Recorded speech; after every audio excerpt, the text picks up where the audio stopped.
ఆదికాండము 19వ అధ్యాయము. ఆ సాయంకాలమందు ఆ ఇద్దరు దేవదూతలు సొదొమ చేరునప్పటికి లోతు సొదొమ గవిని యొద్ద కూర్చుండియుండెను. లోతు వారిని చూచి వారిని ఎదుర్కొనుటకు లేచి సాష్టాంగ నమస్కారము చేసి, నా ప్రభువులారా, దయచేసి మీ దాసుని ఇంటికి వచ్చి రాత్రి వెళ్లబుచ్చి కాళ్లు కడుగుకొనడి. మీరు పెందలకడ లేచి మీ త్రోవను వెళ్లవచ్చుననెను. అందుకు వారు, అలాగు కాదు, నడివీధిలో రాత్రి వెళ్లబుచ్చదమని చెప్పిరి. అయినను అతడు మిక్కిలి బలవంతము చేసినప్పుడు వారు అతని తట్టు తిరిగి అతని ఇంట ప్రవేశించిరి. అతడు వారికి విందు చేసి పొంగని రొట్టెలు కాల్చగా వారు భోజనము చేసిరి.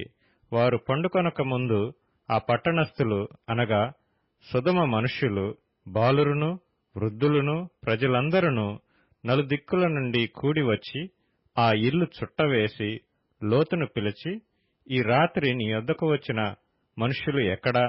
మేము వారిని కూడునట్లు మా యొద్దకు వారిని వెలుపలికి తీసుకుని రమ్మని అతనితో చెప్పగా, లోతు వెలుపల ద్వారమునొద్దనున్న వారి దగ్గరకు వెళ్లి తన వెనుక తలుపు వేసి, అన్నలారా, ఇంత పాతకము కట్టుకొనకుడి.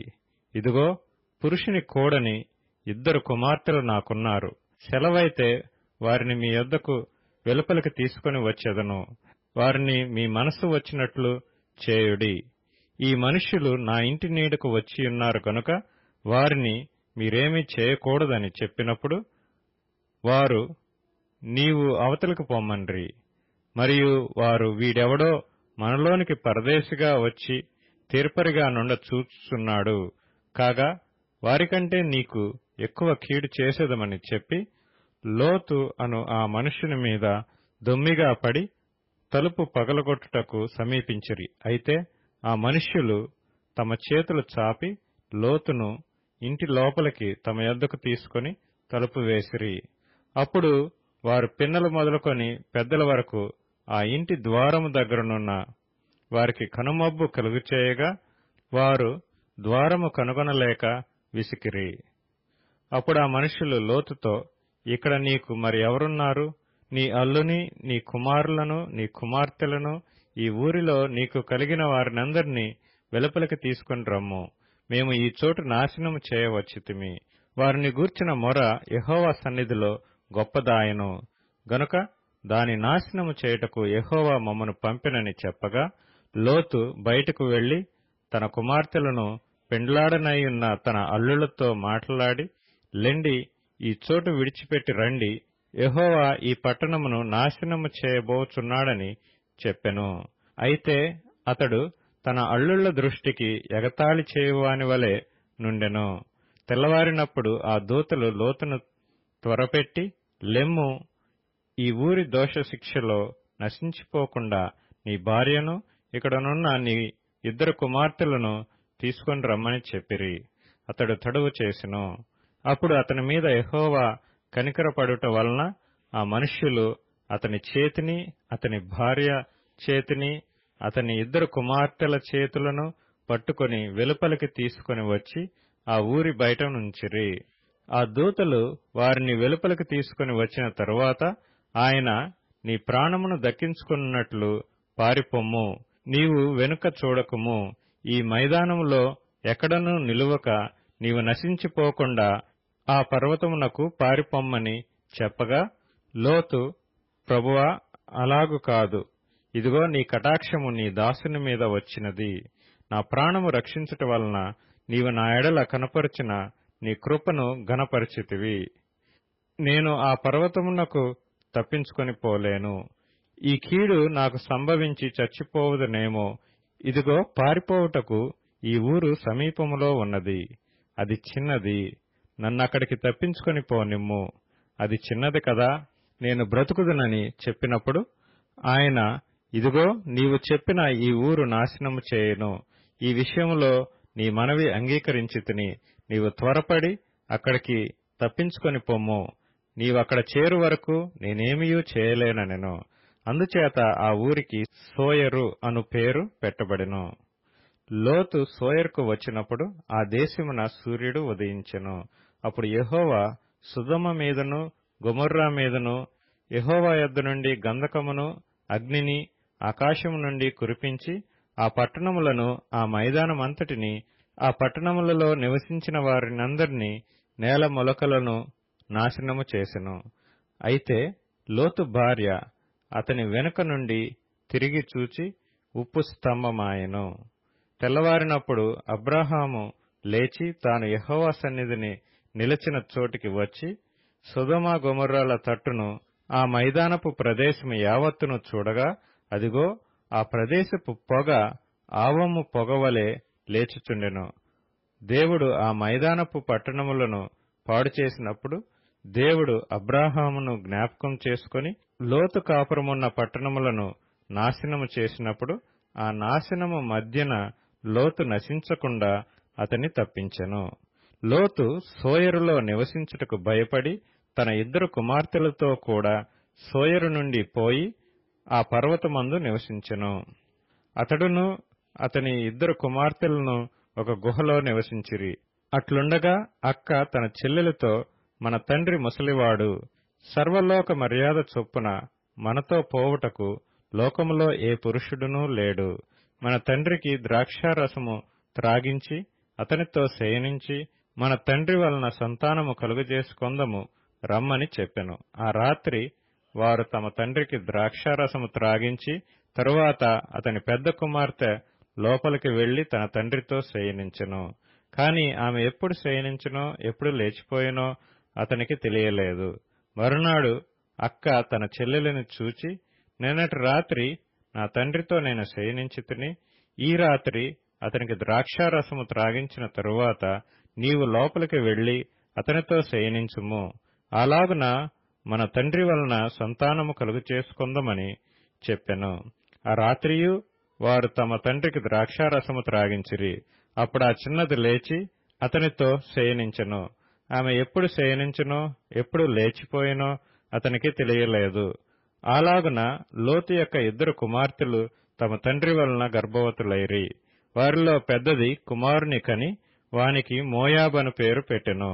అతడు నేటి వరకు మోయాబీయులకు మూల పురుషుడిగా ఎంచబడును. చిన్నది కూడా కుమారుని కని వానికి బెన్నమ్మి అని పేరు పెట్టెను. అతడు నేటి వరకు అమ్మోనీయులకు మూల పురుషుడిగా ఎంచబడును. ఆదికాండము 20వ అధ్యాయము. అక్కడ నుండి అబ్రాహాము దక్షిణ దేశమునకు తరలిపోయి కాదేషుకును షూరుకును మధ్య ప్రదేశములో నివసించి గెరారులో కొన్నాళ్లు ఉండెను. అప్పుడు అబ్రాహాము తన భార్య అయిన శారాను గూర్చి, ఈమె నా చెల్లెలని చెప్పెను. గనుక గెరారు రాజైన అబీమెలెకు శారాను పిలిపించి తన ఇంట చేర్చుకొనెను. అయినను రాత్రివేళ దేవుడు స్వప్నమందు అబీమెలెకు నొద్దకు వచ్చి, నీవు నీ ఇంట చేర్చుకొనిన స్త్రీ ఒక పురుషునికి భార్య కనుక ఆమె నిమిత్తము నీవు చచ్చినవాడవు సుమా అని చెప్పెను. అయితే అబీమెలెకు ఆమెతో పోలేదు గనుక అతడు, ప్రభువా, ఇట్టి నీతిగల జనమును హతము చేయుదువా? ఈమె నా చెల్లెలని అతడు నాతో చెప్పలేదా? మరియు ఆమె కూడా అతడు నా అన్న అనెను. నేను చేతులతో ఏ దోషము చేయక యథార్థ హృదయంతో ఈ పని చేసితినెను. అందుకు దేవుడు, అవును, యథార్థ హృదయముతో దీని చేసితివని నేనెరుగుదును. మరియు నీవు నాకు విరోధముగా పాపము చేయకుండా నేను నిన్ను అడ్డగించితిని. అందుకే నేను నిన్ను ఆమెను ముట్టనీయలేదు. కాబట్టి ఆ మనుషుని భార్యను తిరిగి అతనికి అప్పగించుము. అతడు ప్రవక్త, అతడు నీ కొరకు ప్రార్థన చేయును, నీవు బ్రతుకుదువు. నీవు ఆమెను అతనికి అప్పగించని యెడల నీవును నీ వారందరును నిశ్చయముగా చచ్చెదరని తెలుసుకొనుమని స్వప్నమందు అతనితో చెప్పెను. తెల్లవారినప్పుడు అబీమెలెకు లేచి తన సేవకులందరినీ పిలిపించి ఈ సంగతులన్నీయు వారికి వినిపించినప్పుడు ఆ మనుష్యులు మిగుల భయపడిరి. అబీమెలెకు అబ్రాహామును పిలిపించి, నీవు మాకు చేసిన పని ఏమిటి?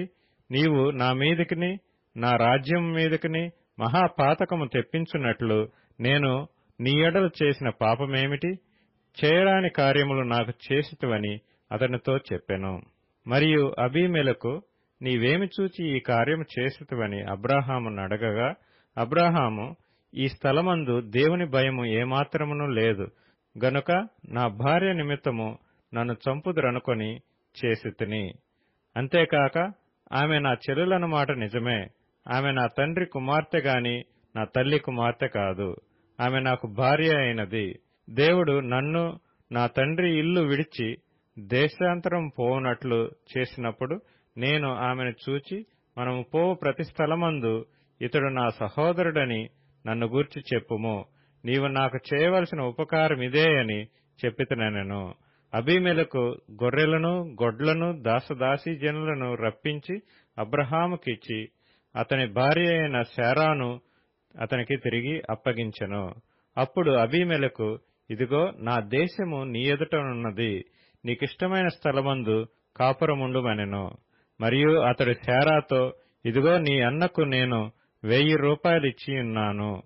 ఇది నీ యొద్దనున్న వారందరి దృష్టికి ప్రాయశ్చిత్తముగా నుండుటకై ఇది నీ పక్షముగా ఇచ్చియున్నాను. ఈ విషయమంతటిలో నీకు న్యాయము తీరిపోయినదనెను.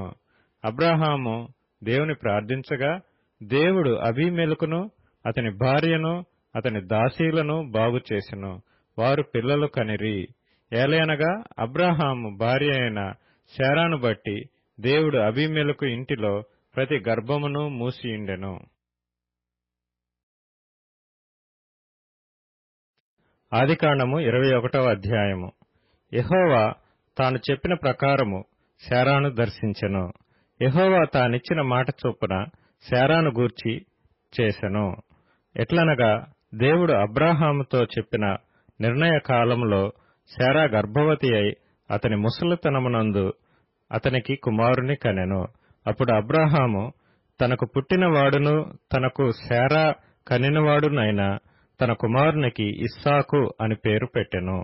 మరియు దేవుడు అబ్రహాముకు ఆజ్ఞాపించిన ప్రకారము అతడు 8 దినముల వాడైన ఇస్సాకు అను తన కుమారునికి సున్నతి చేసెను. అబ్రహాము కుమారుడైన ఇస్సాకు అతనికి పుట్టినప్పుడు అతడు 100 ఏండ్లవాడు. అప్పుడు శారా, దేవుడు నాకు నవ్వు కలుగచేసెను, వినువారెల్లా నా విషయమై నవ్వుదురనెను. మరియు శారా పిల్లలకు స్తన్యమిచ్చునని ఎవరు అబ్రహాముతో చెప్పును? నేను అతని ముసలితనమునందు కుమారుని కంటిని గదా అనెను. ఆ పిల్లవాడు పెరిగి పాలు విడిచెను. ఇస్సాకు పాలు విడిచిన దినమందు అబ్రహాము గొప్ప విందు చేసెను. అప్పుడు అబ్రహామునకు ఐగుప్తీయురాలైన హాగరు కనిన కుమారుడు పరిహసించుట శారా చూచి, ఈ దాసిని దీని కుమారుని వెళ్లగొట్టుము. ఈ దాసి కుమారుడు నా కుమారుడైన ఇస్సాకుతో వారసుడై ఉండడని అబ్రహాముతో అనెను. అతని కుమారుని బట్టి ఆ మాట అబ్రహామునకు మిక్కిలి దుఃఖము కలుగచేసెను. అయితే దేవుడు, ఈ చిన్నవాని బట్టియు నీ దాసిని బట్టియు నీవు దుఃఖపడవద్దు. శారా నీతో చెప్పు ప్రతి విషయములో ఆమె మాట వినుము. ఇస్సాకు వలన అయినదియే నీ సంతానమనబడును. అయినను ఈ దాసి కుమారుడును నీ సంతానమే గనుక అతని కూడా ఒక జనముగా చేసేదనని అబ్రహాముతో చెప్పెను.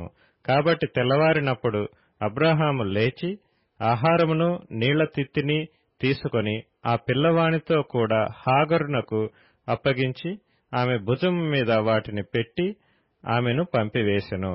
ఆమె వెళ్లి బెయేర్షెబా అరణ్యములో అటూ ఇటూ తిరుగుచుండెను. ఆ తిత్తిలోని నీళ్లు అయిపోయిన తరువాత ఆమె ఒక పొద క్రింద ఆ చిన్నవాని పడివేసి, ఆ పిల్లవాని చావు నేను చూడలేనని అనుకొని వింటి వేత దూరం వెళ్లి అతనికెదురుగా కూర్చుండెను. ఆమె ఎదురుగా కూర్చుండి ఎలుగెత్తి ఏడ్చెను. దేవుడు ఆ చిన్నవాని మొరను వినెను.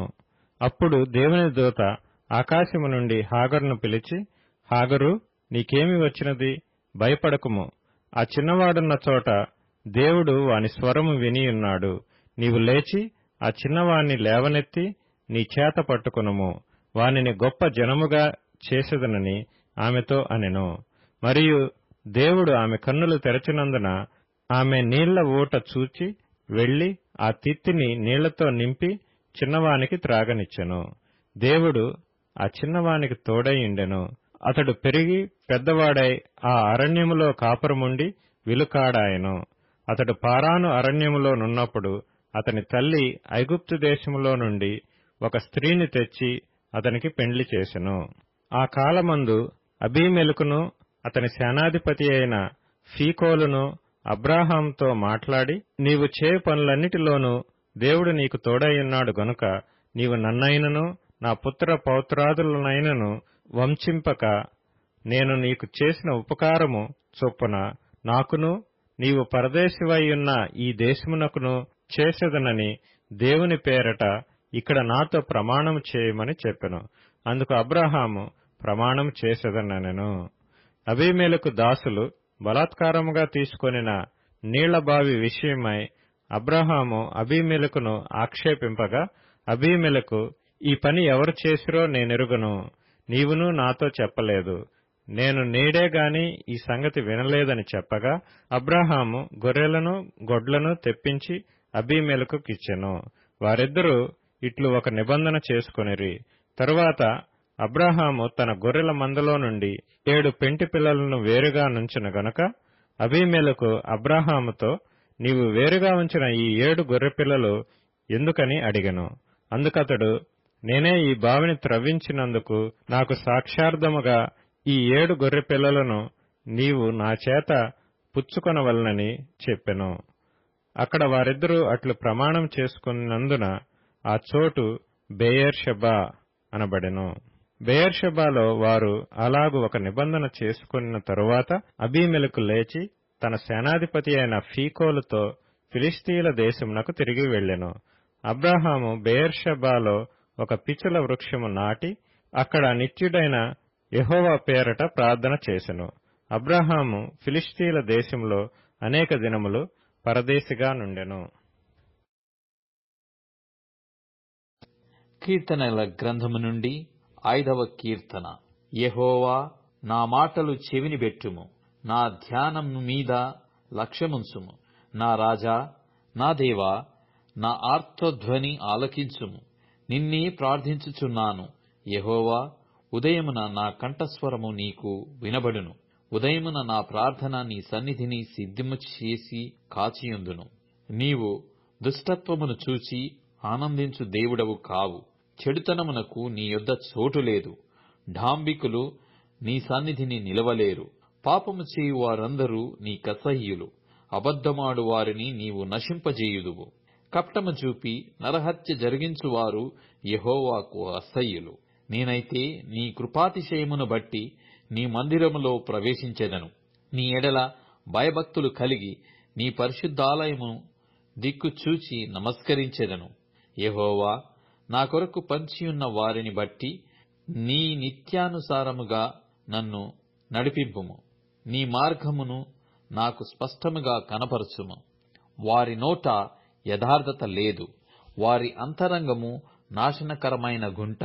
వారి కంఠము తెరచిన సమాధి. వారు నాలుకతో ఇచ్చకములాడుదురు. దేవా, వారు నీ మీద తిరుగుబడియున్నారు. వారిని అపరాధులనుగా తీర్చుము. వారు తమ ఆలోచనలలో చిక్కుబడి కూలుదురుగాక. వారు చేసిన అనేక దోషములను బట్టి వారిని వెలివేయుము. నిన్ను ఆశ్రయించు వారందరూ సంతోషించుదురు. నీవే వారిని కాపాడుదువు గనుక వారు నిత్యము ఆనంద ధ్వని చేయుదురు. యెహోవా, నీతిమంతులను ఆశీర్వదించుడు వాడవు నీవే. ఖేడెముతో కప్పినట్లు నీవు వారిని దయతో కప్పెదవు.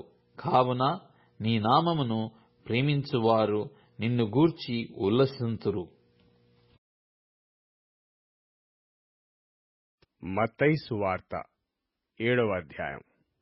మీరు తీర్పు తీర్చకుడి, అప్పుడు మిమ్మును గూర్చి తీర్పు తీర్చబడదు. మీరు తీర్చు తీర్పు చొప్పుననే మిమ్మును గూర్చియూ తీర్పు తీర్చబడను. మీరు కొలుచు కొలత చొప్పుననే మీకునూ కొలవబడును. నీ కంటిలోనున్న దూలమునెంచక నీ సహోదరుని కంటిలోనున్న నలుసును చూచుటయ్యేలా? నీ కంటిలో దూలముండగా నీవు నీ సహోదరుని చూచి నీ కంటిలోనున్న నలుసు తీసివేయమని చెప్పనేలా? వేషధారీ, మొదట నీ కంటిలోనున్న దూలమును తీసివేసుకొనుము. అప్పుడు నీ సహోదరుని కంటిలోనున్న నలుసును తీసివేయుటకు నీకు తేటగా కనపడును. పరిశుద్ధమైనది కుక్కలకు పెట్టకుడి. మీ ముత్యములను పందుల ఎదుట వేయకుడి. వేసిన ఎడల అవి ఒకవేళ వాటిని కాళ్లతో త్రొక్కి మీ మీద పడి మిమ్మును చీల్చివేయును. అడుగుడి మీకియ్యబడును, వెదుకుడి మీకు దొరుకును, తట్టుడి మీకు తీయబడును. అడుగు ప్రతివాడునూ పొందును, వెదుకువానికి దొరుకును, తట్టువానికి తీయబడును. మీలో ఏ మనుష్యుడైనను తన కుమారుడు తన్ను రొట్టెను అడిగిన ఎడల వానికి రాతినిచ్చునా? చేపను అడిగిన ఎడల పామునిచ్చునా? మీరు చెడ్డవారయ్యుండియు మీ పిల్లలకు మంచి ఈవులు నీయనెరిగియుండగా పరలోకమందున్న మీ తండ్రి తన్ను అడుగువారికి అంతకంటే ఎంతో నిశ్చయముగా మంచి ఈవులనిచ్చును. కావున మనుష్యులు మీకు ఏమి చేయవలనని మీరు కోరుదురో అలాగుననే మీరును వారికి చేయుడి. ఇది ధర్మశాస్త్రమును ప్రవక్తల ఉపదేశమునైయున్నది. ఇరుకు ద్వారమున ప్రవేశించుడి. నాశనముకు పోవు ద్వారము వెడల్పును ఆ దారి విశాలమును అయ్యున్నది. దాని ద్వారా ప్రవేశించువారు అనేకులు. జీవమునకు పోవు ద్వారము ఇరుకును, ఆ దారి సంకుచితమునయ్యున్నది. దాని కనుగొనువారు కొందరే. అబద్ధ ప్రవక్తలను గూర్చి జాగ్రత్తపడుడి. వారు గొర్రెల చర్మములు వేసుకుని మీ యొద్దకి వత్తురు, కాని లోపల వారు క్రూరమైన తోడేళ్లు. వారి ఫలముల వలన మీరు వానిని తెలుసుకొందురు. ముండ్ల పొదలలో ద్రాక్ష పండ్లైనను, పల్లేరు చెట్లను అంజూరపు పండ్లునైనను కొయుదురా? అలాగుననే ప్రతి మంచి చెట్టు మంచి ఫలములు ఫలించును, పనికి మాలిన చెట్టు కాని ఫలములు ఫలించును. మంచి చెట్టు కాని ఫలములు ఫలింపనేరదు, పనికి మాలిన చెట్టు మంచి ఫలములు ఫలింపనేరదు. మంచి ఫలములు ఫలింపని ప్రతి చెట్టు నరకబడి అగ్నిలో వేయబడును. కాబట్టి మీరు వారి ఫలముల వలన వారిని తెలుసుకొందురు. ప్రభువా, ప్రభువా అని నన్ను పిలుచు ప్రతివాడును పరలోక రాజ్యములో ప్రవేశింపడుగాని పరలోకమందున్న నా తండ్రి చిత్త ప్రకారము చేయువాడే ప్రవేశించును. ఆ దినమందు అనేకులు నన్ను చూచి, ప్రభువా, ప్రభువా, మేము నీ నామమును ప్రవచింపలేదా? నీ నామమును దయ్యములను వెళ్ళగొట్టలేదా? నీ నామమున అనేకమైన అద్భుతములు చేయలేదా అని చెప్పుదురు. అప్పుడు నేను మిమ్మును ఎన్నడూనూ ఎరగను, అక్రమము చేయువారులారా, నా యొద్ద నుండి పొండని వారితో చెప్పుదును. కాబట్టి ఈ నా మాటలు విని వాటి చొప్పున చేయు ప్రతివాడును బండమీద తన ఇల్లు కట్టుకొనిన బుద్ధిమంతుని పోలియుండును. వాన కురిసెను, వరదలు వచ్చెను, గాలి విసిరి ఆ ఇంటి మీద కొట్టెను. గాని దాని పునాది బండమీద వేయబడెను, గనుక అది పడలేదు. మరియు ఈ నా మాటలు విని వాటి చొప్పున చేయని ప్రతివాడు ఇసక మీద తన ఇల్లు కట్టుకొనిన బుద్ధిహీనుని పోలియుండును. వాన కురిసెను, వరదలు వచ్చెను, గాలి విసిరి ఆ ఇంటి మీద కొట్టెను, అప్పుడది కూలబడెను. దాని పాటు గొప్పదని చెప్పెను. యేసు ఈ మాటలు చెప్పి ముగించినప్పుడు జనసమూహములు ఆయన బోధకు ఆశ్చర్యపడుచుండిరి. ఏలయనగా ఆయన వారి శాస్త్రుల వలె కాక అధికారము గల వాని వలె వారికి బోధించెను.